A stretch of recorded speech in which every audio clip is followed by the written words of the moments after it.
사람들이 산에서 나오는 물을 그냥 마신다고. FDA 승인도 없이, 미생물 검사도 없이. 미국 환경청 최고의 수질 전문가가 한국 약수를 보고 경악했습니다. 하지만 제가 무식했다는 걸 깨달았습니다. 한국인들은 매일 공짜로 약에 가까운 물을 마시고 있었습니다. 도대체 미국 수질 전문가는 약수에서 무엇을 발견한 걸까요? 지금 바로 시작합니다. 여기서 잠깐 구독과 좋아요를 눌러주시면 영상 제작에 큰 도움이 됩니다. 안녕하세요. 저는 미국 시카고 출신의 사만다 그린입니다. 미국 환경보호청 EPA에서 수질평가 및 자연수 연구 부서 총괄 책임자로 근무하고 있죠. 어려서부터 물과 환경에 관심이 많았던 저는 MIT에서 환경공학 박사학위를 받고 EPA에서 15년간 북미 지역의 자연수와 도시 수자원 연구를 진행해왔습니다. 이 이야기의 시작은 워싱턴 DC의 평범한 월요일 오후였어요. 회의실에서 다음 프로젝트를 논의하던 중이었는데 한국계 동료인 케빈 박이 주말에 한국 방문해서 돌아와 이야기를 꺼냈습니다. 참한다. 믿기 힘들겠지만 한국 사람들은 약수라는 걸 마신대. 산에서 나오는 물을 그냥 정화 없이 마시는 거야. 어떤 사람들은 그게 병까지 낫게 한다고 믿어. 순간 웃음이 나왔어요. 말도 안 돼. 미국에서는 FDA 승인 없는 물은 마시지도 않는데 산에서 나오는 물을 검사도 없이 그냥 마신다고? 저는 북미의 수질관리 시스템에 대한 자부심이 컸거든요. 특히 미시간 호수 정화 프로젝트는 제가 직접 참여한 자랑스러운 성과였으니까요. 케빈의 이야기를 반신반의하며 자리에 앉아 있는데 부서장인 마이클 국장이 제게 다가왔습니다. 참한다. 다음 주에 서울로 출장 가게 됐어. 한미 환경협력 프로젝트를 시작하는데 내가 적임자야. 한강 유역 수질관리 시스템을 조사하고 그들의 자연수 관리 방식도 연구해와. 갑작스러운 발표에 당황했지만 어쩌면 좋은 기회라고 생각했어요. 직접 가서 확인해보면 되니까요. 인터넷으로 한국과 서울에 대해 조사하기 시작했죠. 서울은 1,000만 명이 넘는 인구가 사는 거대 도시라는 점, 한강이라는 큰 강이 도시를 관통한다는 점, 그리고 약수터라는 자연 샘물 공간이 도시 곳곳에 있다는 점이 눈에 띄었습니다. 과연 그렇게 안전할까? 의심이 가득한 채로 비행기에 올랐죠. 13시간이 넘는 비행 끝에 인천공항에 도착했을 때는 이미 몸이 천근만근이었어요. 서울로 이동해 호텔에 체크인한 후 시차 적응을 위해 호텔 근처를 산책하기로 했습니다. 여행 가방을 풀고 간단히 샤워를 한 뒤 밖으로 나섰죠. 서울의 여름 날씨는 시카고보다 훨씬 후덥지근했어요. 무더위에 지쳐 공원 벤치에 앉았는데 그때 이상한 광경이 눈에 들어왔습니다. 사람들이 줄을 서서 작은 샘물대 앞에 모여 있었어요. 호기심에 가까이 다가가 보니 북한산 약수터라는 간판이 보였죠. 주민들이 물통을 들고 와서 차례로 물을 받아가고 있었습니다. 순간 놀라움을 감출 수 없었어요. 미국에서는 상상도 못할 광경이었거든요. 특히 공공장소에서 검증되지 않은 자연수를 사람들이 마신다는 건 저희 기준으로는 있을 수 없는 일이었습니다. 이 나라 사람들은 물을 너무 쉽게 믿는 것 같아 의아한 마음을 안고 저녁 식사를 하러 인근 식당에 들어갔어요. 메뉴판을 보고 있는데 직원이 물통과 컵 하나를 테이블에 놓았습니다. 찬물이었어요. 제가 따로 물을 요청한 적도 없는데 말이죠. 이거 생수인가요? 조심스럽게 물었죠. 아니요, 약수입니다. 더 필요하시면 말씀해 주세요. 충격이었습니다. 미국에선 레스토랑에서 물을 주문하면 반드시 병에 담긴 생수가 나오거든요.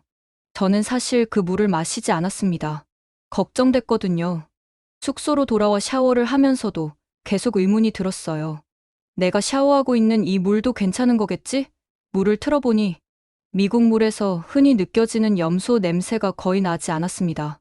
미국의 물은 소독 처리 때문에 특유의 냄새가 강한데 이곳 물은 냄새도 적고 부드러웠어요. 그렇게 호텔 침대에 누워 내일부터 시작될 공식 일정을 생각하며 잠이 들었습니다. 아직은 반신반의했지만 한국의 물 관리 시스템이 정말 그렇게 특별한지 확인해 볼 생각에 약간의 기대가 생겼어요. 과연 한국의 수질 관리가 미국보다 앞서 있을까? 이 의문이 제 생각을 완전히 바꿔놓을 여정의 시작이 될 줄은 그때는 전혀 몰랐던 거죠. 다음 날 아침 일찍 일어나 호텔에서 제공한 도시락을 들고 북한산 국립공원으로 향했습니다. 케빈의 이야기에 나왔던 약수터를 직접 보고 싶었거든요. 택시를 타고 산 입구에 도착하니 아침 일찍인데도 많은 사람들이 산책과 등산을 즐기고 있었어요.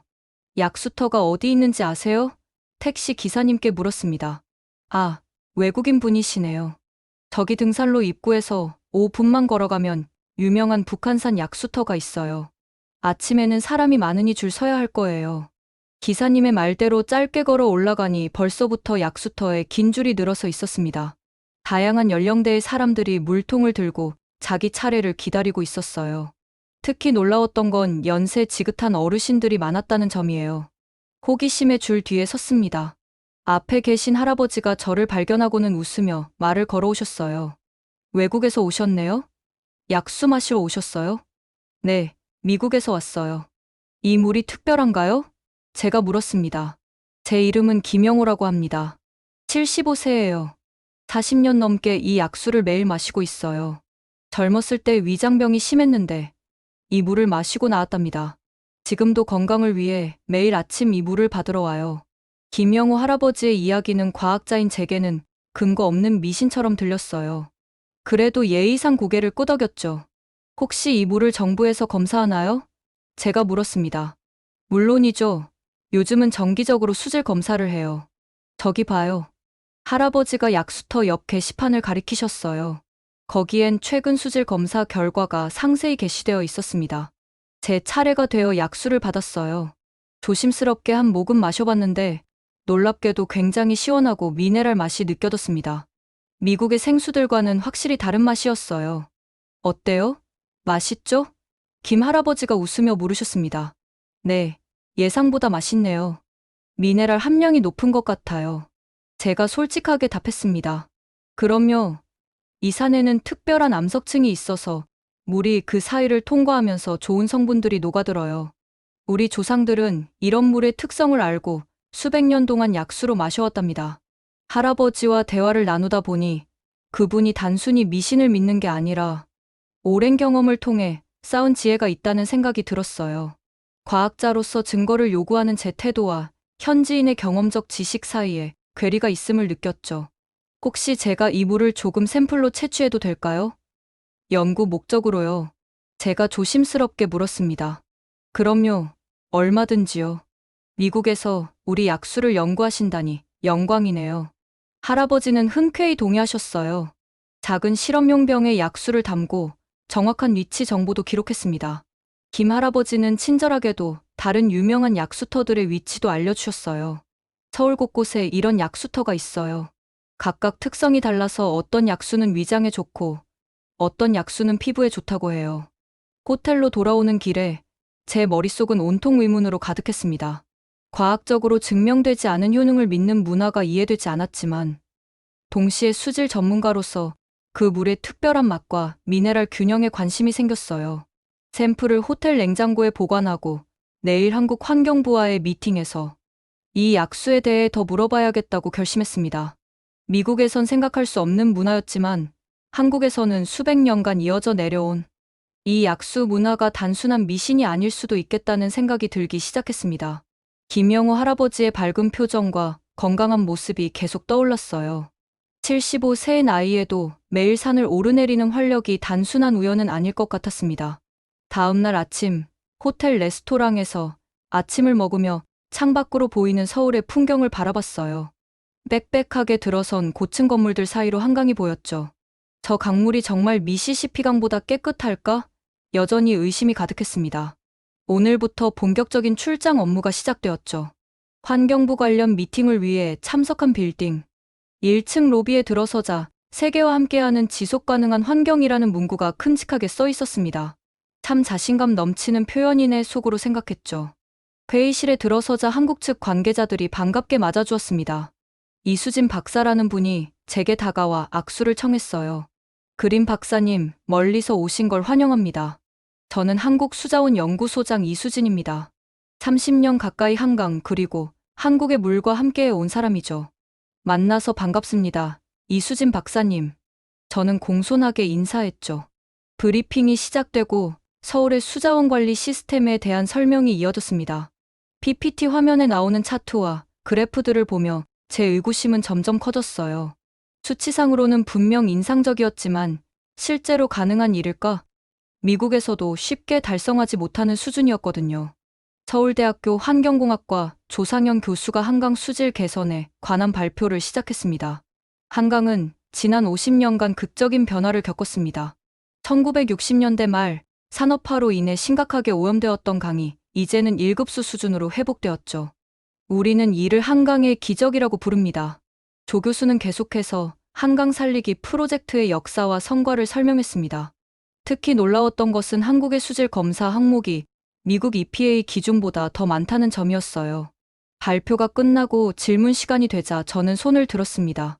어제 북한산 약수터를 방문했는데요. 정부 승인 없이 자연 샘물을 마시는 것이 한국에서는 일반적인가요? 미국에서는 상상하기 어려운 일입니다. 제 질문에 이수진 박사가 미소를 지으며 답했습니다. 네, 약수 문화는 우리 전통의 일부입니다. 하지만 오해하지 마세요. 요즘은 모든 공공 약수터를 정기적으로 검사하고 있어요. 월 1회 이상 수질 검사를 시행하고 결과를 공개합니다. 미생물, 중금속, 유해물질 등 30개 이상의 항목을 철저히 검사하죠. 조상현 교수가 이어 설명했습니다. 약수터는 단순한 물 공급원이 아니라 한국인의 문화적 유산입니다. 지질학적으로 한국의 산들은 화강암 구조가 많아 자연적인 여과 시스템을 갖추고 있어요. 이 덕분에 특별한 미네랄 조성을 가진 물이 생성됩니다.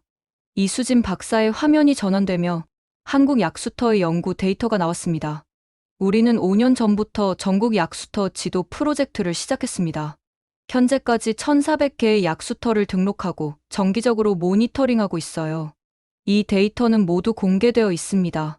데이터는 분명 체계적이었지만 여전히 의심이 완전히 사라지지 않았어요. 이렇게 요약해서 설명해 주시니 정말 인상적이네요. 하지만 실제 약수터와 수처리 시설을 직접 보고 싶습니다. 데이터만으로는 판단하기 어려워서요. 이수진 박사는 활짝 웃으며 대답했습니다. 물론이죠. 내일 아리수 정수센터 방문 일정이 있고 그 후에 주요 약수터 몇 곳도 방문할 예정입니다. 그리고 가능하다면 한강도 직접 보시면 좋겠어요. 우리 시스템의 핵심은 결국 한강에서 시작되니까요. 회의가 끝나고 이수진 박사가 저를 로비로 안내했습니다. 로비 한쪽에는 다양한 종류의 생수병들이 전시되어 있었어요. 이 모든 생수들의 원천은 한국의 산과 강입니다. 우리는 물을 단순한 자원이 아닌 생명의 근원으로 봅니다. 미국에서도 물은 중요하지만 이렇게 문화적 의미까지 담고 있진 않은 것 같네요. 제가 솔직하게 말했습니다. 한국인에게 물은 생명이자 역사입니다. 지금부터 그 진정한 가치를 보여드릴게요. 호텔로 돌아오는 길, 창밖으로 보이는 한강을 바라보며 생각에 잠겼습니다. 처음보다는 호기심이 커진 상태였어요. 내일 현장을 방문해 직접 확인해야겠다는 생각이 들었습니다. 데이터와 차트만으로는 알 수 없는 무언가가 있을지도 모르니까요. 다음날 아침, 해가 뜨기도 전에 일어났습니다. 오늘은 약수터에 대한 정밀 조사를 계획했거든요. 간단한 수질 테스트 키트와 샘플 채취 용기를 가방에 챙겨 넣었습니다.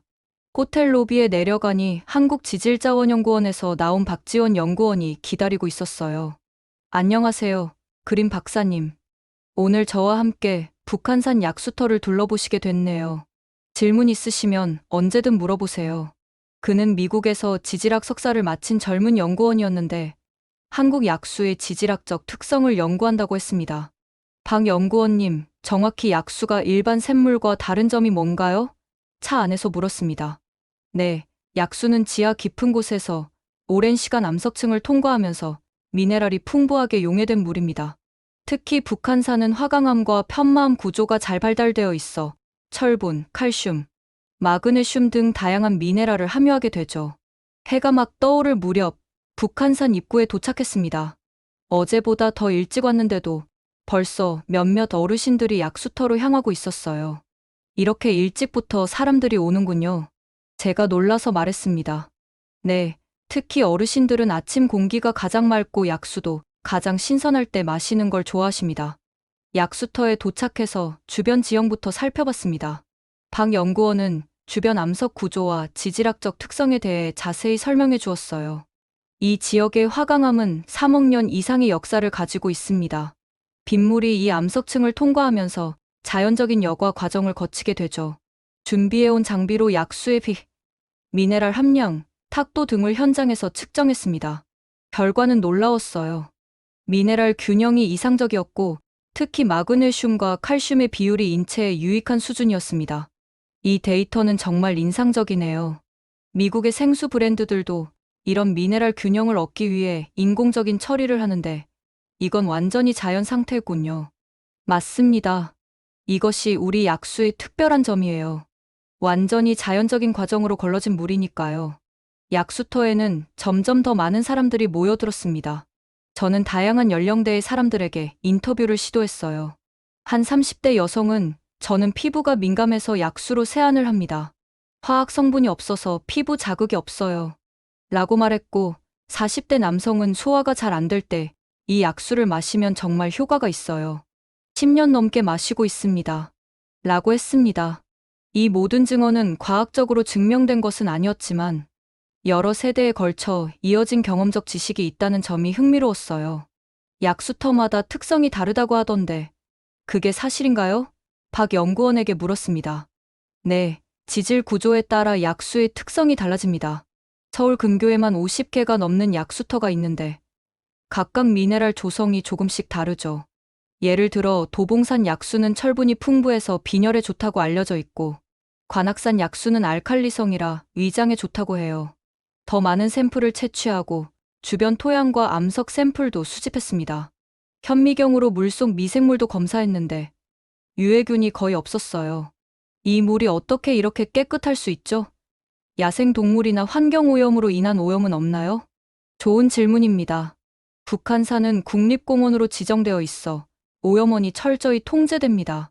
또한 암석층의 자연 여과 능력이 뛰어나고 지하 깊은 곳에서 흘러나오기 때문에 외부 오염에 덜 노출되죠. 오전 내내 약수터를 조사하고 난 후 우리는 근처 전통 찻집에 들렀습니다. 차를 마시며 박 연구원과 깊은 대화를 나눴어요. 솔직히 말해서 처음에는 약수 문화가 과학적 근거 없는 미신처럼 느껴졌어요. 제가 고백했습니다. 그린 박사님, 과학은 우리가 아직 발견하지 못한 것들을 계속 찾아가는 과정이라고 생각합니다. 500년 전 우리 조상들은 약수의 성분을 분석할 수 없었지만 경험적으로 그 효능을 알았어요. 현대 과학이 그것을 뒷받침하고 있는 거죠. 그의 말이 깊은 인상을 남겼습니다. 과학자로서 저는 항상 증거를 요구했지만 어쩌면 오랜 세월 축적된 경험적 지혜도 나름의 가치가 있을지 모른다는 생각이 들었어요. 오늘 수집한 샘플을 더 정밀하게 분석해 봐야겠어요. 미국에선 찾기 힘든 특별한 무언가가 있는 것 같습니다. 오후에는 한강 수계 답사가 예정되어 있었습니다. 이수진 박사와 함께 차를 타고 한강 상류 지역으로 향했어요. 창밖으로 보이는 서울의 풍경이 점차 녹지로 바뀌어 갔습니다. 오늘은 한강의 발원지부터 시작해서 하류까지 주요 지점들을 둘러볼 예정입니다. 이수진 박사가 설명했어요. 한강은 북한강과 남한강이 합쳐져 서울을 관통하는 큰 강이에요. 우리는 먼저 북한강 상류부터 볼게요. 차가 산길을 지나 맑은 계곡이 있는 곳에 도착했습니다. 물이 정말 투명해서 바닥의 자갈들이 선명하게 보였어요. 여기가 북한강의 주요 발원지 중 하나입니다. 이 물이 서울까지 흘러가게 되죠. 저는 물에 손을 담가봤어요. 차가웠지만 정말 깨끗했습니다. 이 지역은 어떻게 보호하나요? 제가 물었습니다. 이 지역은 상수원 보호구역으로 지정되어 있어요. 주변에 오염원이 될 만한 시설은 엄격히 규제됩니다. 덕분에 발원지의 물이 깨끗하게 유지되죠. 그 다음으로 우리는 팔당댐으로 이동했습니다. 거대한 댐 구조물이 인상적이었어요. 여기 팔당댐은 서울로 가는 수돗물의 주요 취수원이에요. 이곳에서 취수한 물이 정수 과정을 거쳐 서울 시민들에게 공급됩니다. 댐 근처에는 수질 자동 측정소가 있었습니다. 작은 건물처럼 보였지만 내부에는 첨단 장비들이 가득했어요. 이곳에서는 24시간 내내 수질을 실시간으로 모니터링합니다. 총 30개 항목을 자동으로 측정하고 이상이 감지되면 즉시 경보가 울려요. 컴퓨터 화면에는 다양한 수치와 그래프가 실시간으로 업데이트되고 있었습니다. 이 정도 수준의 모니터링 시스템은 미국에서도 최첨단 시설에서나 볼 수 있는 것이었어요. 이 모든 데이터는 어디로 전송되나요? 제가 물었습니다. 서울시 수도종합상황실로 실시간 전송됩니다. 그곳에서는 AI 기반 분석 시스템이 패턴을 감지하고 문제가 생길 가능성을 예측해요. 미리 대응할 수 있는 거죠. 다음으로 우리는 예전에 심각하게 오염되었던 중랑천으로 향했습니다. 서울 도심을 가로지르는 한강의 지류였어요. 1970년대에 이 하천은 죽은 강이었어요. 이수진 박사가 말했습니다. 공장 폐수와 생활하수가 그대로 흘러들어 물고기가 살 수 없었죠. 심한 악취도 났고요.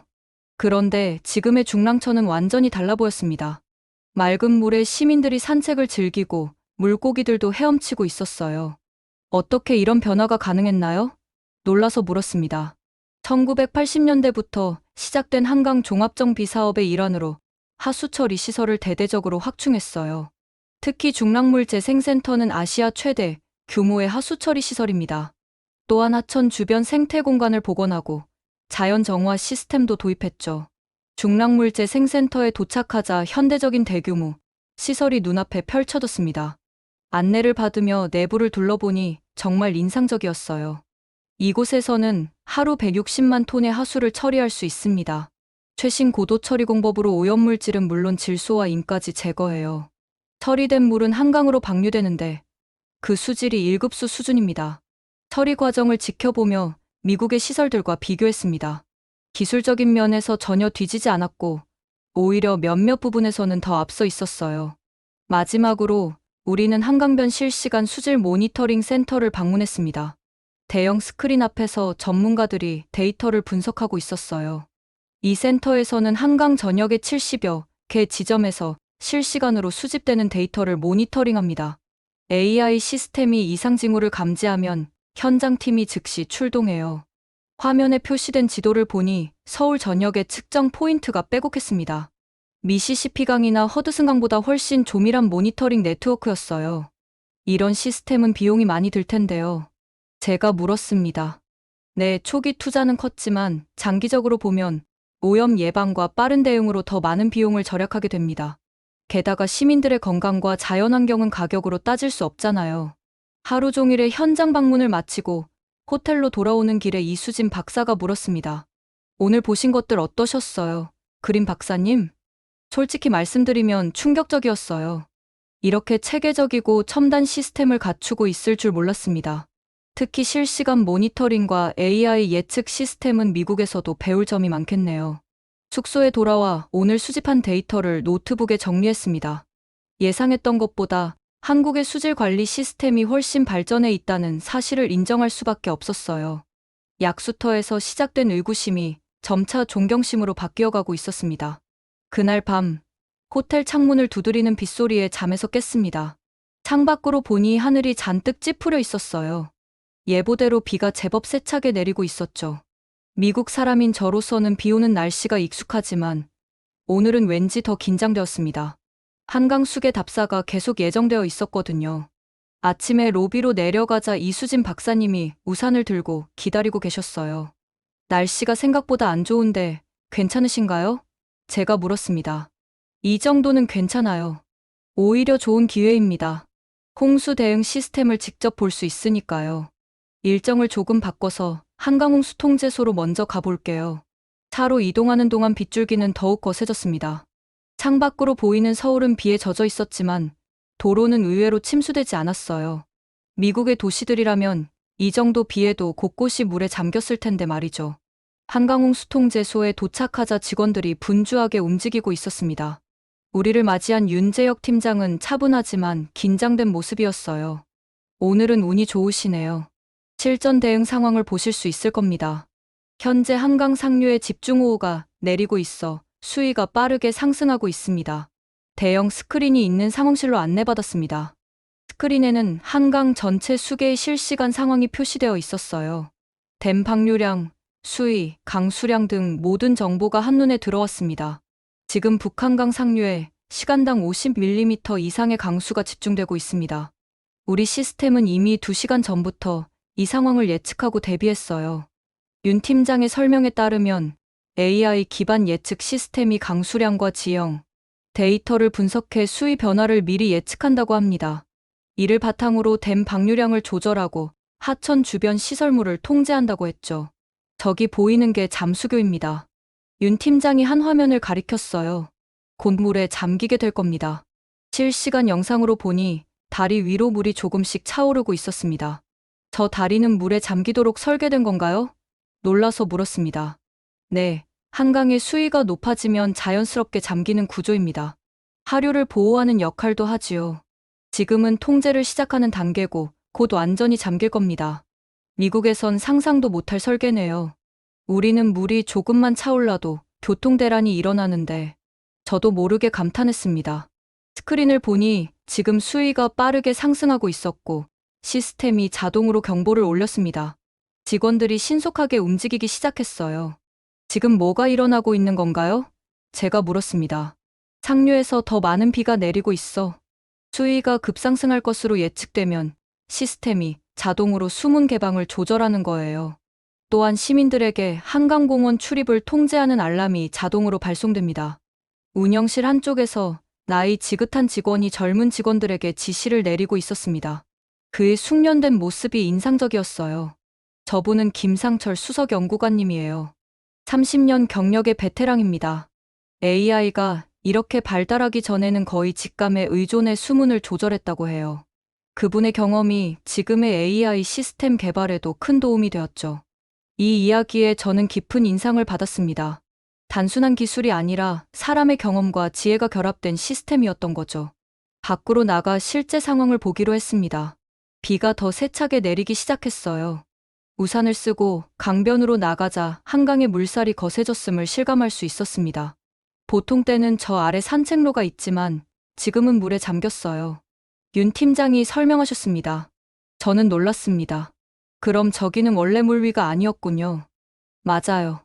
한강은 계절과 날씨에 따라 얼굴을 바꾸는 강입니다.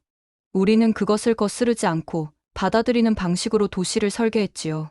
물이 차오르면 자연스럽게 물기를 내주고 물이 빠지면 다시 시민의 공간이 됩니다. 이틀 후 호텔에서 휴식을 취하던 중 휴대폰이 울렸습니다. 연구실에서 북한산 약수터에서 채취한 샘플 분석 결과가 나왔다는 연락이었어요. 이메일을 열어 첨부된 보고서를 확인하는 순간 저는 자리에서 벌떡 일어났습니다. 이게 맞나? 결과를 믿을 수 없었어요. 분석 결과에 따르면 북한산 약수는 미네랄 균형이 놀랍도록 이상적이었습니다. 특히 칼슘과 마그네슘의 비율이 1.8대 1로 인체 흡수에 가장 적합한 수준이었죠. 또한 이산화규소, 게르마늄, 바나듐 같은 미량 원소들이 적절한 농도로 함유되어 있었습니다. 더욱 놀라운 건 물 분자 구조였어요. 북한산 약수의 물 분자 클러스터즈 합체가 일반 물보다 작아 체내 흡수율이 높을 것으로 예상된다는 분석이었습니다. 즉시 이수진 박사에게 전화를 걸었습니다. 이수진 박사님, 약수 분석 결과를 봤습니다. 정말 놀라운데요. 그렇죠? 우리도 처음 연구를 시작했을 때는 반신반의했어요. 하지만 데이터는 거짓말을 하지 않더군요. 이런 특성이 어떻게 형성될 수 있는 거죠? 북한산의 지질학적 특성 때문입니다. 화강암과 편마암이 자연 필터 역할을 하고 지하 심층부의 압력과 온도가 물 분자 구조에 영향을 줍니다.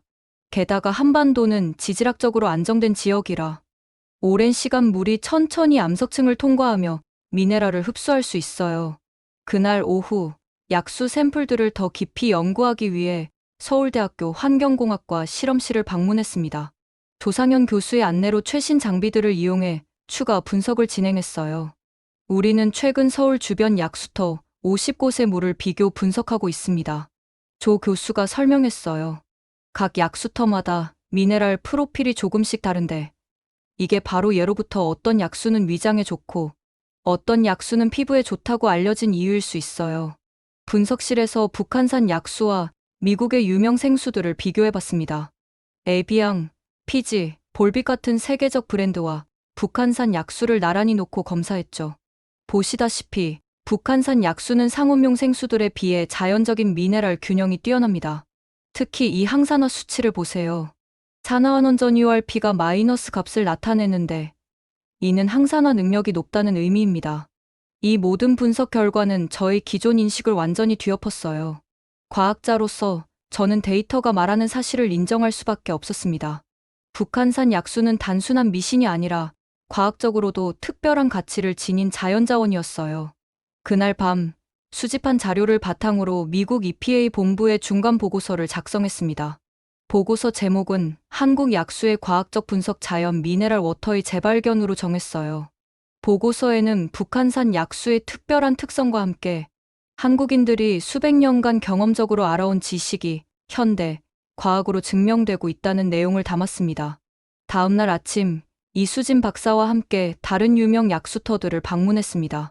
관악산, 도봉산, 인왕산 등 서울 주변의 다양한 약수터를 돌아보며 더 많은 샘플을 수집했어요. 각 약수터마다 미네랄 구성과 맛이 조금씩 달랐습니다. 도봉산 약수는 약간 철분 맛이 느껴졌고, 관악산 약수는 더 부드러운 느낌이었어요. 인왕산 약수는 특유의 달콤한 뒷맛이 있었습니다. 이 모든 차이가 지질학적 특성 때문인가요? 제가 물었습니다. 네. 그리고 물이 지하에서 머무는 시간과 경로도 영향을 줍니다. 인왕산은 화강암 비율이 높아 규소 함량이 많고, 도봉산은 철분이 풍부한 암석층이 있어요. 관악산은 알칼리성 토양이 많아 휘가 약간 높습니다.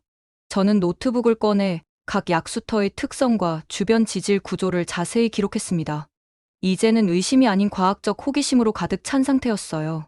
이수진 박사님, 이런 약수들이 정말 건강에 도움이 된다는 임상 연구도 있나요?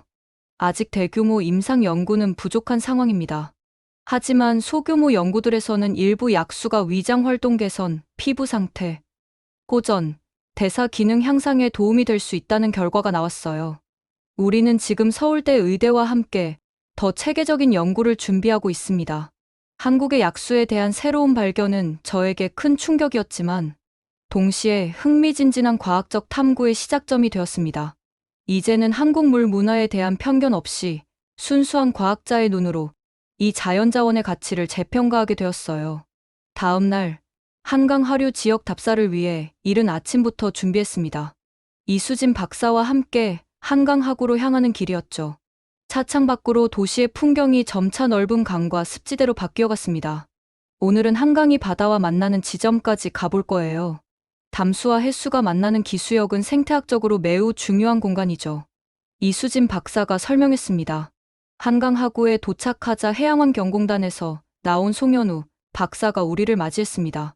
그는 한강 하구의 생태계와 환경 변화를 연구하는 전문가였어요. 그린 박사님, 환영합니다. 오늘은 한강과 서해가 만나는 특별한 공간을 보여드릴게요. 우리는 먼저 관측소로 향했습니다. 그곳에서는 염도, 수온, 조류 패턴 등을 실시간으로 모니터링하고 있었어요. 한강 하구는 조석 간만의 차가 세계에서 가장 큰 곳 중 하나입니다. 하루에 9m까지 차이가 나요. 이런 환경은 독특한 생태계를 만들어냅니다. 송 박사의 안내로 습지 보호구역으로 이동했습니다. 갯벌에는 다양한 철새들이 먹이를 찾고 있었고, 개와 조개류도 풍부했어요. 이곳은 국제적으로 중요한 철새 이동 경로입니다. 매년 수십만 마리의 철새가 이 하구를 거쳐가요. 그래서 우리는 이 지역을 특별히 보호하고 있습니다. 우리는 소형 보트를 타고 하구도 근처까지 이동했어요. 송 박사가 염수 침입 방지 시스템에 대해 설명해 주었습니다. 바닷물이 너무 많이 강으로 들어오면 음용수 취수에 문제가 생깁니다. 이 시스템은 조석을 모니터링하고 필요할 때 염수 침입을 제한해요. 특히 인상적이었던 것은 생태계를 최대한 보존하면서도 도시의 필요를 충족시키는 균형 있는 접근법이었습니다. 미국에서는 종종 개발과 보존이 대립하는 경우가 많았는데 여기서는 그 둘이 공존하고 있었어요. 하구에서의 관찰을 마친 후 우리는 다시 상류로 이동해 과거 심각하게 오염되었던 안양천을 방문했습니다. 1980년대까지만 해도 이 하천은 서울의 대표적인 오염 지역이었다고 해요. 이곳은 산업화 시기에 공장 폐수로 완전히 죽어버린 강이었어요. 이수진 박사가 설명했습니다. 물고기는 한 마리도 살지 못했고 강물은 시커멓게 변했죠. 하지만 지금의 안양천은 놀랍도록 달라져 있었습니다. 맑은 물에 물고기들이 헤엄치고 주변에는 생태공원이 조성되어 시민들이 즐겨 찾고 있었어요. 어떻게 이런 극적인 변화가 가능했나요? 제가 물었습니다. 첫째는 강력한 환경 규제였어요. 공장들의 폐수 배출을 엄격히 통제했죠. 둘째는 하천 주변 생태계를 복원하는 대규모 프로젝트를 진행했습니다. 셋째는 시민들의 적극적인 참여였어요. 우리는 안양천 주변을 걸으며 환경복원의 현장을 직접 확인했습니다. 강변에는 안양천을 사랑하는 시민모임이라는 단체가 진행하는 수질 모니터링 행사가 열리고 있었어요. 저 시민들은 자원봉사로 매주 수질을 측정하고 기록합니다. 이런 시민 참여가 강을 지키는데 큰 역할을 하고 있어요. 한강변에 도착하자 많은 시민들이 자전거를 타고 조깅을 하고 피크닉을 즐기고 있었습니다. 도시의 중심부에 이렇게 넓은 자연 공간이 있다는 것이 놀라웠어요. 강변을 산책하던 중 저는 강물을 바라보며 생각에 잠긴 한 노인을 만났습니다. 그는 70대로 보였고 손주로 보이는 아이와 함께 있었어요. 저기요, 혹시 외국에서 오신 분인가요? 노인이 다가와 물었습니다. 네, 미국에서 왔어요. 한강 수질 연구를 위해 방문 중입니다. 노인은 밝게 웃으며 말했습니다. 내가 어렸을 때는 이 강에서 수영도 하고 물고기도 잡았어요. 그러다 공장들이 들어서면서 강이 죽어버렸죠. 지금 내 손자가 즐기는 이 강은 우리가 다시 살려낸 거예요. 이 강은 우리의 어머니와 같습니다. 노인의 말에 깊은 인상을 받았습니다. 강이 단순한 물줄기가 아니라 세대를 이어주는 생명의 원천이라는 그의 말이 가슴에 와닿았어요. 오랜 현장 답사를 마치고 호텔로 돌아오는 길에 제 마음속에는 존경심이 생겨났습니다. 한국인들이 오염된 강을 되살리기 위해 쏟은 노력과 강에 대한 애정이 느껴졌거든요. 출장 일정이 중반을 넘어가면서 서울대학교에서 열리는 미국 한국 수자원 관리 비교 세미나에 연사로 초청받았습니다. 원래는 미국의 선진적인 수질 관리 시스템을 소개할 계획이었지만 지난 며칠간의 경험이 제 발표 내용을 완전히 바꾸어 놓았어요. 세미나장에 도착하니 환경 분야 전문가들과 학생들로 가득 차 있었습니다. 발표 자료를 마지막으로 점검하며 깊은 숨을 들이마셨어요. 제가 전하려는 메시지는 원래 계획했던 것과 달라졌으니까요. 안녕하십니까. 미국 환경보호청의 사만다 그린입니다. 발표를 시작했습니다. 오늘 저는 미국과 한국의 수질 관리 시스템을 비교하려고 합니다. 하지만 솔직히 말씀드리면 이 비교는 제가 예상했던 것과 매우 다른 방향으로 진행될 것 같습니다. 청중들이 호기심 어린 눈빛으로 저를 바라봤습니다. 저는 서울에 오기 전 미국의 수질 관리 시스템이 세계 최고 수준이라고 자부해왔습니다. 하지만 지난 일주일간 제가 본 한국의 수자원 관리는 여러 면에서 미국이 배워야 할 점들이 많다는 것을 깨닫게 해주었습니다. 슬라이드를 넘기며 제가 수집한 데이터를 보여줬습니다. 한강의 수질 개선, 그래프, 약수터의 미네랄 분석 결과, 실시간 모니터링 시스템의 효율성 등 구체적인 수치로 제 주장을 뒷받침했어요.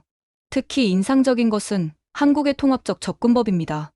미국에서는 수질, 홍수 관리, 생태계 보존이 각각 다른 부서에서 관리되어 조율이 어려운 경우가 많습니다. 반면 한국은 이 모든 것을 통합적으로 관리하고 있었어요.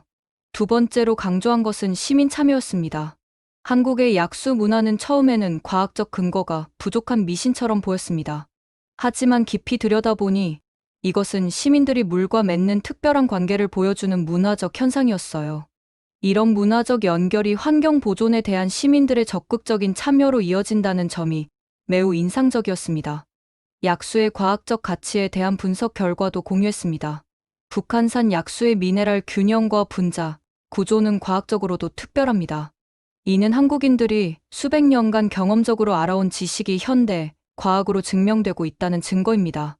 우리 과학자들은 때로 전통 지식을 너무 쉽게 무시하는 경향이 있는데 이는 재고해 볼 필요가 있습니다. 마지막으로 AI 기반 예측 시스템의 효율성을 강조했습니다. 한강홍수통제소의 AI 시스템은 미국 EPA에서도 벤치마킹할 가치가 있습니다. 특히 경험 많은 전문가들의 지식을 AI 알고리즘에 통합한 방식은 매우 효과적이었어요. 발표를 마무리하며 제가 가장 감명받은 점을 요약했습니다. 한국의 물 관리에서 배울 수 있는 가장 큰 교훈은 기술과 문화의 조화입니다. 첨단 기술과 전통적 지혜가 함께 어우러져 더 효과적인 시스템을 만들어내고 있었어요. 미국이 한국의 이런 통합적 접근법에서 배울 점이 많다고 생각합니다. 발표가 끝나자 열띤 질의응답이 이어졌습니다. 특히 많은 질문이 약수의 과학적 가치와 이를 현대 의학에 적용할 가능성에 집중되었어요. 그린 박사님, 이런 연구 결과를 바탕으로 미국과 한국의 공동 연구 프로젝트를 제안해 보실 생각은 없으신가요? 한 교수가 물었습니다. 네, 실제로 그런 계획을 구상 중입니다. 특히 약수의 의학적 효능을 검증하는 임상 연구와 AI 기반 수질 관리 시스템 개발에 관심이 있습니다. 이를 위한 국제협력 프로젝트를 EPA에 제안할 예정이에요. 세미나가 끝난 후 여러 전문가들이 명함을 건네며 협력 의사를 표했습니다. 제가 서울에 오기 전에는 상상하지 못했던 일이었어요. 한국의 수질 관리와 약수 문화에 대한 제 인식이 완전히 바뀌었고, 이제는 이것을 세계와 공유하고 싶다는 생각이 들었습니다. 세미나 다음 날은 주말이었고, 이수진 박사는 제게 관광의 기회를 제안했습니다. 하지만 관광 대신 저는 한강과 약수터의 문화적 의미를 더 깊이 이해하고 싶었어요. 그래서 이수진 박사는 사진작가 이민준을 소개해 주었습니다. 이민준 작가는 10년 넘게 한강과 약수터를 주제로 사진 작업을 해온 분이에요. 그분과 함께라면 숫자와 데이터로는 볼 수 없는 한강의 다른 모습을 보실 수 있을 겁니다. 토요일 아침 자전거 2대를 빌려 이민준 작가와 만났습니다. 그는 40대 초반의 친절한 남성이었고 카메라 여러 대를 메고 있었어요. 그림 박사님, 오늘은 과학자가 아니라 여행자의 마음으로 한강을 만나보세요. 한강은 데이터 이상의 이야기를 품고 있으니까요. 우리는 자전거를 타고 한강을 따라 이동하기 시작했습니다. 첫 번째로 들른 곳은 뚝섬 한강공원이었어요. 주말이라 그런지 많은 가족들이 돗자리를 펴고 피크닉을 즐기고 있었습니다. 한국인에게 한강은 단순한 수자원이 아니에요. 이곳은 삶의 공간이자 공동체의 장소입니다. 이민준 작가가 말했어요. 그는 자전거에서 내려 사진을 찍기 시작했습니다. 웃고 있는 아이들, 노를 젓는 연인들, 강변에서 대화를 나누는 노인들. 한강은 정말 도시의 생활 중심이었어요. 서울은 왜 이렇게 강변 공간을 잘 활용하나요? 미국의 많은 도시들은 강과 시민들 사이에 고속도로나 산업시설이 있어서 접근하기 어려운 경우가 많아요. 1980년대 한강종합개발 계획을 세울 때 핵심 원칙 중 하나가 강을 시민에게 돌려주자였어요. 과거에는 산업화로 인해 강이 오염되고 단절되었지만 이제는 시민들의 공간으로 돌아온 거죠. 다음으로 우리는 아차산 약수터로 향했습니다. 이곳은 서울 동쪽에 위치한 인기 있는 약수터였어요. 주말임에도 불구하고 많은 사람들이 물통을 들고 줄을 서 있었습니다. 여기 오는 사람들은 단지 물을 얻기 위해서가 아니에요. 이것은 일종의 의식이자 공동체 활동입니다. 이민준 작가의 설명대로 약수터에는 특별한 분위기가 있었어요. 사람들은 서로 안부를 물으며 대화했고, 어떤 사람들은 약수에 대한 지식과 경험을 나누고 있었습니다. 한 할머니가 사진을 찍는 저희를 발견하고 웃으며 다가왔어요. 외국 손님이세요? 우리 약수 맛보셨어요? 네, 정말 맛있더라고요. 미국에는 이런 곳이 없어서 신기해요. 제가 대답했습니다. 이 약수는 내 할머니 때부터 마셨던 거예요. 우리 가족 4대가 이 물을 마시고 자랐답니다. 매주 일요일이면 가족들이 모여서 이 약수를 길어갔죠. 그녀의 이야기에서 약수가 단순한 물이 아니라 가족의 역사와 전통을 담고 있다는 것을 느낄 수 있었어요. 오후에는 선유도 공원을 방문했습니다.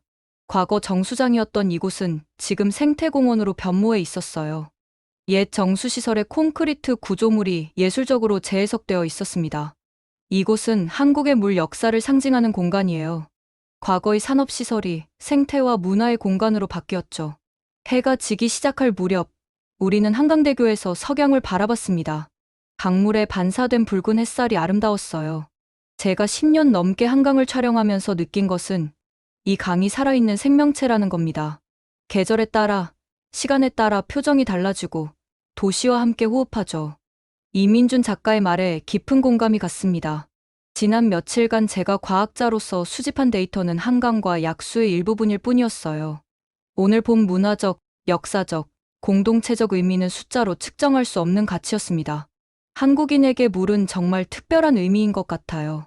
단순한 자원이 아니라 문화적 정체성의 일부네요. 맞아요.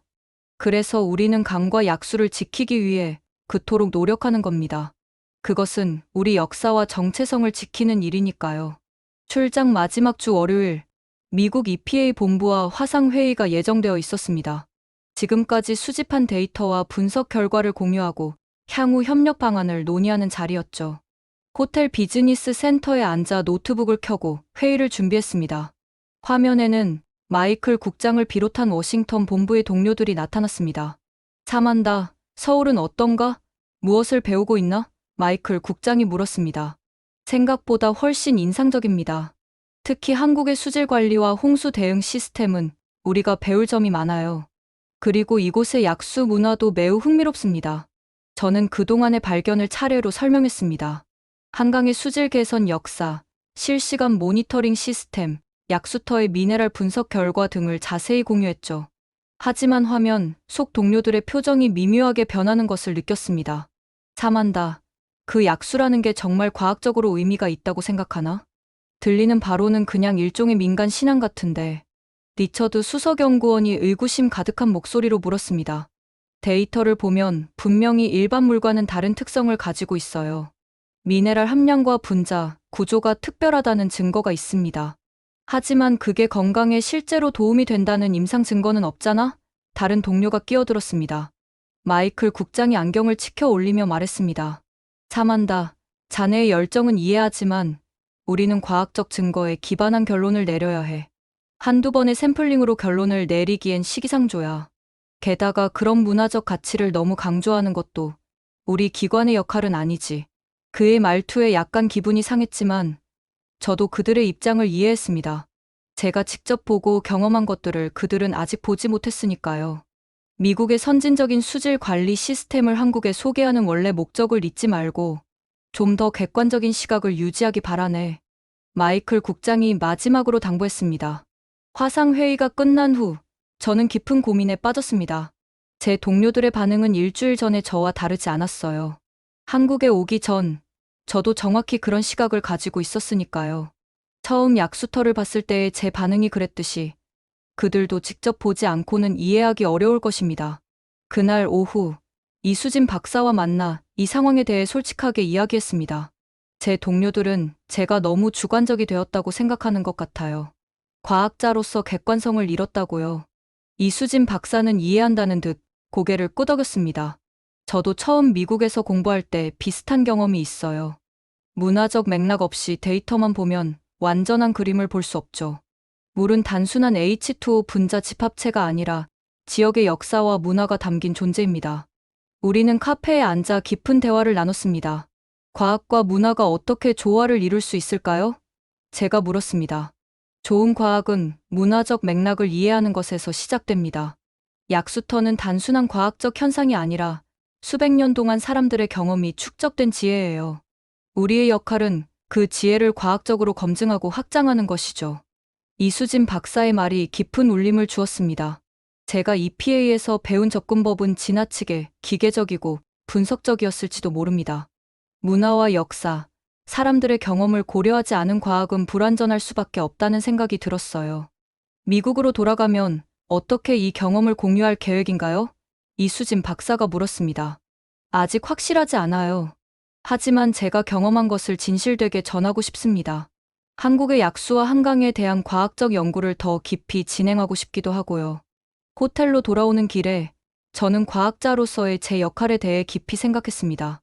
객관성과 주관적 경험 사이의 균형, 데이터와 문화적 맥락 사이의 조화가 진정한 과학의 모습일지도 모르겠다는 생각이 들었어요. 출장 마지막 날, 서울국제환경컨퍼런스에서 기조 연설을 맡게 되었습니다.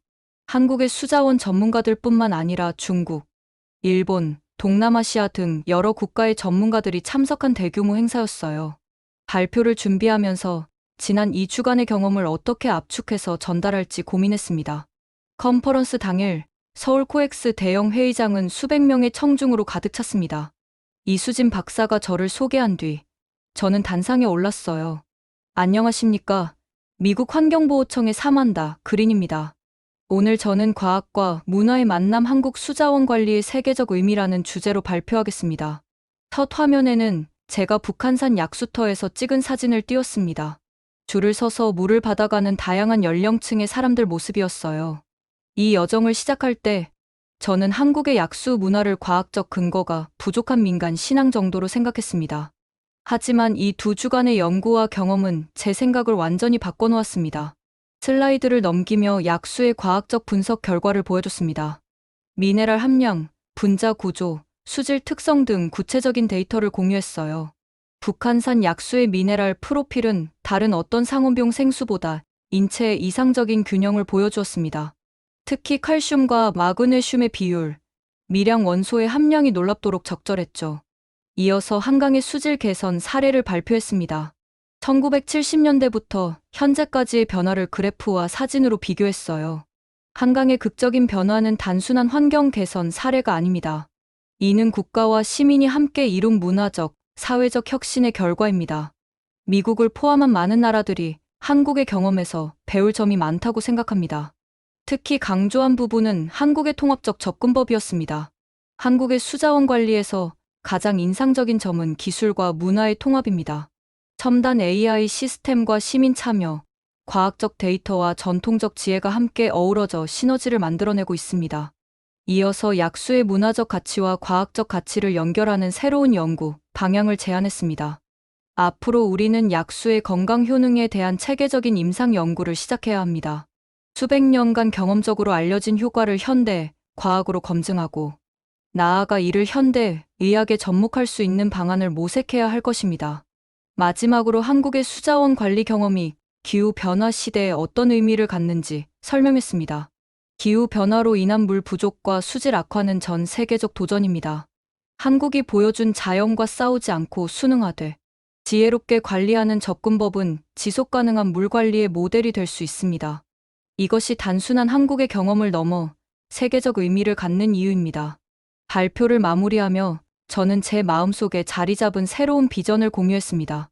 과학자로서 저는 항상 증거에 기반한 결론을 중시해왔습니다. 하지만 이번 경험을 통해 과학이 문화적 맥락과 전통적 지혜를 포용할 때 더 풍부해진다는 것을 배웠습니다. 앞으로 저는 미국 EPA에 한국과의 공동 연구 프로젝트를 제안할 계획입니다. 우리가 함께 한다면 전 세계 물 문제 해결에 큰 기여를 할 수 있을 것이라 믿습니다. 발표가 끝나자 큰 박수가 터져나왔습니다. 질의응답 시간에는 많은 질문이 쏟아졌고 여러 국가의 전문가들이 협력 의사를 표했어요. 특히 인상적이었던 것은 중국 수자원부 대표의 코멘트였습니다. 그린 박사님의 발표는 매우 인상적이었습니다. 저희도 한국과 미국의 공동 연구에 참여하고 싶습니다. 아시아의 전통적 물 문화와 현대, 과학을 접목하는 이 접근법은 우리 모두에게 필요한 패러다임입니다. 컨퍼런스가 끝난 후 많은 사람들이 저에게 명함을 건네며 네트워킹을 원했습니다. 제가 처음에 품었던 의구심과 편견이 이제는 존경과 협력의 열망으로 바뀌어 있었어요. 한국의 약수와 한강이 세계적 주목을 받을 때가 왔다는 확신이 들었습니다.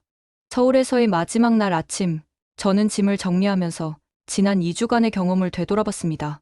처음 약수터를 봤을 때에 의아했던 표정부터 한강의 변화를 목격하며 느꼈던 감동까지 모든 순간이 제 마음에 깊이 새겨져 있었어요. 출국 비행기가 저녁이라 시간이 조금 남아 제가 이 여정을 시작했던 북한산 약수터를 마지막으로 다시 방문하기로 했습니다. 택시를 타고 북한산 입구에 도착했을 때 이수진 박사와 박지원 연구원이 기다리고 있었어요. 그들이 작별 인사를 하러 왔다는 사실에 감동했습니다. 마지막으로 약수를 마시러 오셨군요. 이수진 박사가 웃으며 말했습니다. 네, 이번엔 과학자의 의심 많은 눈으로가 아니라 이 물의 가치를 이해하는 마음으로 마시고 싶어요. 함께 약수터로 올라가는 길에 박지원 연구원이 물었습니다. 그린 박사님, 미국으로 돌아가서 어떤 계획이 있으신가요? 우선 북한산 약수와 한강에 대한 체계적인 연구, 제안서를 작성할 계획이에요. 미국 내 자연수 관리에 한국의 경험을 접목하는 방안도 제시하고 싶고요. 약수터에 도착하니 평일 아침인데도 꽤 많은 사람들이 물을 받고 있었습니다. 제가 첫날 만났던 김영호 할아버지도 계셨어요. 아, 미국에서 오신 박사님, 또 오셨네요. 할아버지가 반갑게 인사하셨습니다. 네. 오늘이 한국에서의 마지막 날이라 작별 인사를 드리러 왔어요. 김 할아버지가 물병을 건네며 말씀하셨습니다. 약수 좀 담아가세요. 미국에 돌아가서도 우리 약수 맛을 기억하시라고요.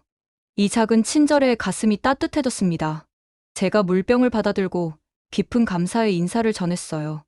약수터에서 마지막으로 물을 마시며 저는 이 물이 단순한 H2O가 아니라는 것을 온전히 느낄 수 있었습니다. 이 물에는 북한산의 역사, 이곳을 찾는 사람들의 이야기, 세대를 이어온 지혜가 담겨 있었어요. 오후에는 이수진 박사와 함께 서울시 수자원 본부에서 향후 협력 방안에 대한 논의를 했습니다. 미국 EPA와 서울시 간의 정기적인 연구 교류, 약수의 임상 효능 연구를 위한 공동 프로젝트, AI 기반 수질 모니터링 시스템 개발 등 구체적인 계획을 세웠어요. 사만다, 당신의 이번 방문이 단순한 출장을 넘어 양국 간 중요한 협력의 시작이 되길 바랍니다. 이수진 박사가 말했어요. 저도 그렇게 생각해요. 처음에는 짧은 출장이라고 생각했는데, 이제는 평생의 프로젝트가 될 것 같습니다. 호텔로 돌아와 최종 보고서를 작성하면서 저는 제 전문가적 정체성에 대해 깊이 생각했습니다. 과거의 저는 객관적인 데이터만을 중요시하는 전형적인 과학자였지만, 이제는 문화적 맥락과 사람들의 경험적 지혜도 소중하게 여기는 더 균형 잡힌 시각을 가지게 되었어요. 보고서의 결론 부분에 이렇게 적었습니다. 한국의 약수터와 한강은 과학과 문화가 아름답게 조화를 이루는 사례입니다. 이러한 통합적 접근법은 기후변화 시대의 물 관리에 중요한 시사점을 제공합니다. 미국 EPA는 한국의 경험에서 많은 것을 배울 수 있으며, 이를 바탕으로 우리의 수질 관리 정책을 더욱 발전시킬 수 있을 것입니다. 공항으로 가는 길에 창밖으로 흐르는 한강을 바라보며 미소 지었습니다. 2주 전에는 의심의 눈으로 바라봤던 이 강이 이제는 저에게 존경과 경이로움의 대상이 되었어요. 몸은 미국으로 돌아가지만 제 마음의 일부는 영원히 이 한강과 북한산 약수터에 남아있을 것 같았습니다. 공항에서 마지막으로 이수진 박사와 작별 인사를 나누며 말했습니다. 이제 저는 단순한 수질 전문가가 아닌 문화적 가치를 존중하는 과학자로 돌아갑니다. 한국에서의 경험이 저를 완전히 바꿔놓았어요. 여러분, 오늘의 이야기 어떠셨나요? 처음에는 의심과 경각심으로 가득했던 미국 환경청 전문가가 한국의 약수와 한강의 진정한 가치를 발견하는 여정은 우리에게도 많은 생각을 하게 만듭니다. 우리가 당연하게 여기던 것들이 사실은 세계가 주목해야 할 보물일 수 있습니다. 과학과 전통, 자연과 인간이 조화롭게 공존하는 한국의 물, 문화가 앞으로 세계의 환경 문제 해결에 어떤 영감을 줄지 기대해봅니다. 여러분은 약수터나 한강에서 어떤 추억이 있으신가요? 댓글로 함께 나눠주세요. 마지막으로 구독과 좋아요, 알림 설정으로 더 많은 이야기들을 전달할 수 있도록 응원해주세요. 시청해주셔서 감사합니다.